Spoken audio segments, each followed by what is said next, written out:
So when I was younger, around the time of 2011, 12, 13, 14, I really used to enjoy the Fast and Furious movies.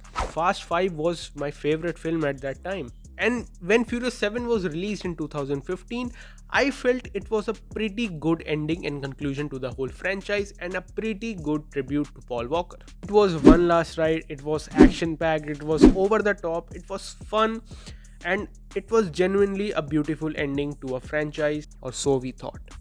In 2017, The Fate of the Furious was released, which I watched in theaters, and at that time I found it pretty decent. Like, there were some questionable things in the film, but it was decent. But never have I ever had the urge to watch that film again. In 2019, the world was treated to Hobbs and Shaw, and I did not like that trailer. Partly because I felt they were stretching the franchise at this point, and partly because it was way too much like Marvel. Super soldiers, a virus that can destroy 50% population, Dwayne Johnson holding helicopters like Captain America. It was just too much of a Marvel wannabe, and I did not like it. I haven't yet watched Hobbs and Shaw. Then in 2020, we were given the trailer of F9 The Fast Saga, and holy shit, what an abomination it was.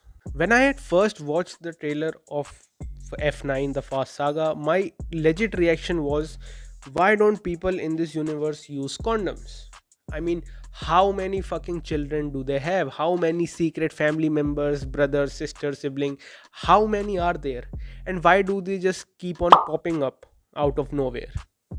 But even in that trailer, they had saved the worst for the last. Han was somehow alive. Bro.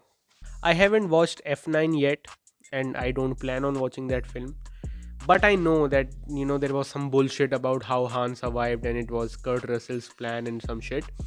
And by the end of the film, John Cena is also on the good side. So yeah, I'm really not interested in that film. I mean, they go to space and shit. And here we are with Fast X or Fast 10.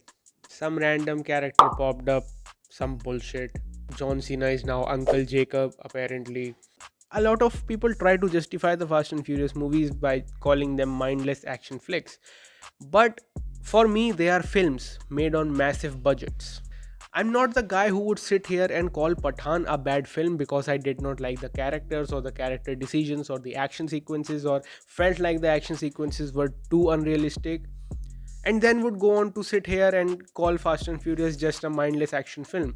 In the Fast and Furious franchise, you follow such a long story only for everything to be retconned and just conveniently thrown out of the window. Han was killed and Dom had to avenge him in Furious 7.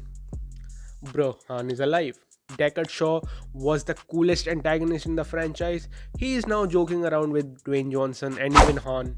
Deckard Shaw wants to avenge his brother, but at the end of Fast and Furious 8, Deckard Shaw and his brother are saving Dom's baby. Why? Another problem with the franchise is that the franchise equally belonged to Paul Walker as well. And there are constant references to his character and his Nissan Skyline showing up at the end of Furious 9. It's quite disrespectful to not give his character a perfect closure, keeping him around yet never showing him. I mean, definitely they cannot show him. Paul Walker is gone, he's not in this world anymore. So why not just end the franchise? Furious 7 was supposed to be one last ride, and there have been 4 movies since Furious 7. And apparently,